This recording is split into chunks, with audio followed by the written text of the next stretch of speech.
قافلے والوں میں سے ایک شخص نے کہا اللہ کی قسم اے بحیرہ آج تو نے خلاف معمول کام کیا ہے، ضرور کوئی بات ہے۔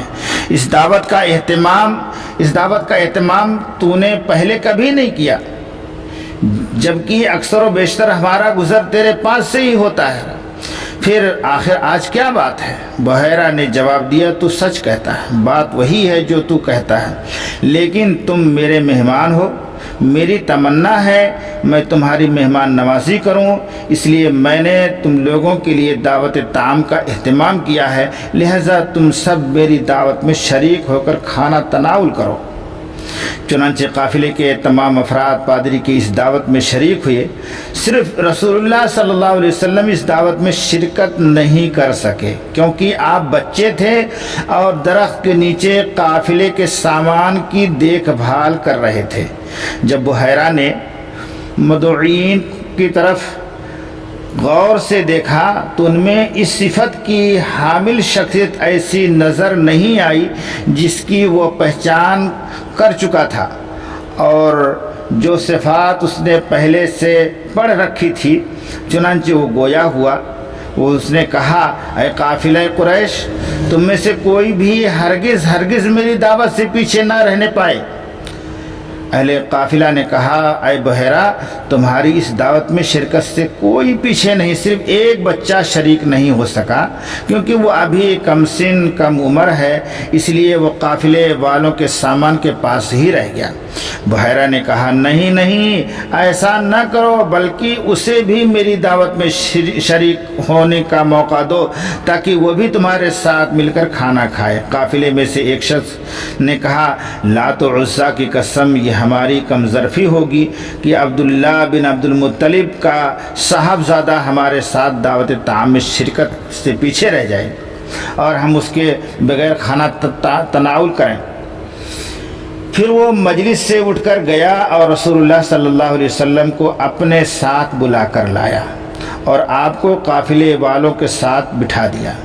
جب بحیرہ کی نگاہ آپ پر پڑی تو بڑے دھیان سے ٹکٹکی باندھ کر آپ کی طرف دیکھنے لگا اور دیر تک دیکھتا رہا۔ جو کچھ صفات اس نے پڑھ رکھی تھی ان کا وہ بغور معائنہ کر رہا تھا۔ جب سارے لوگ کھانا کھا کر فارغ ہو گئے اور ادھر ادھر پھیل گئے تو بحیرہ اٹھ کر رسول اللہ صلی اللہ علیہ وسلم کے پاس آیا اور کہنے لگا اے بچے میں تجھے لات و عزیٰ کا واسطہ دیتا ہوں کہ جو کچھ میں تجھ سے پوچھوں گا اس کا صحیح جواب دینا۔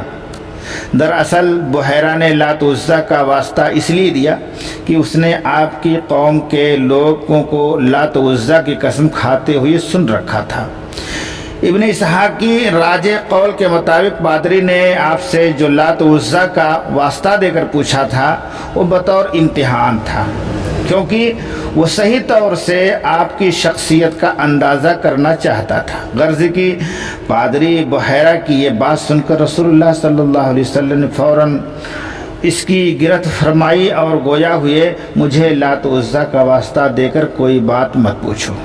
اللہ کی قسم ان دونوں معبودان باطلہ سے زیادہ میں نے کسی چیز سے بغض و نفرت نہیں کی۔ بحیرہ نے کہا پھر میں اللہ کی قسم دے کر کہتا ہوں تجھ سے میں جو کچھ پوچھوں اس کا جواب دینا۔ رسول اللہ صلی اللہ علیہ وسلم نے فرمایا جو پوچھو۔ اس کے بعد پادری بحیرہ نے آپ سے آپ کے سونے جاگنے اور دیگر حالات کے بارے میں سوالات کیے اور آپ نے اس کو اپنے بارے میں سب کچھ بتایا۔ آپ کے جوابات سن کر پادری بحیرہ نے وہ سارے اوصاف اپنے مطالعہ اور مشاہدہ کے موافق پائے جو کچھ اس نے پڑھے رکھے تھے یا آپ کے متعلق اپنے پیشواؤں سے سن رکھے تھے۔ پھر اس نے آپ کی پیٹھ پر دونوں موڑھوں کے درمیان مہر نبوت بھی دیکھی۔ پادری بحیرہ یہ سب دیکھنے سننے کے بعد رسول اللہ صلی اللہ علیہ وسلم کے چچا ابو طالب سے پوچھا یہ بچہ آپ کا کیا لگتا ہے؟ ابو طالب نے جواب دیا ابنی، یہ میرا بچہ ہے۔ پادری بحیرہ نے کہا یہ آپ کا بیٹا نہیں ہو سکتا اور نہ ہی آپ نہ ہی اس کا باپ زندہ ہو سکتا ہے۔ ابو طالب نے بتایا کہ دراصل یہ میرے بھائی کا لخت جگر ہے۔ پادری بحیرہ نے پوچھا اس کے والد کے متعلق بتائیں۔ ابو طالب نے بتایا اس کے والد کا انتقال اسی وقت ہو گیا جب کہ یہ شکم مادر میں تھا۔ پادری بحیرہ نے کہا آپ نے سچ فرمایا، اب آپ اس بچے کو لے کر پہلی فرصت میں اپنے وطن لوٹ جائیں اور یہودیوں سے ہوشیار رہیں۔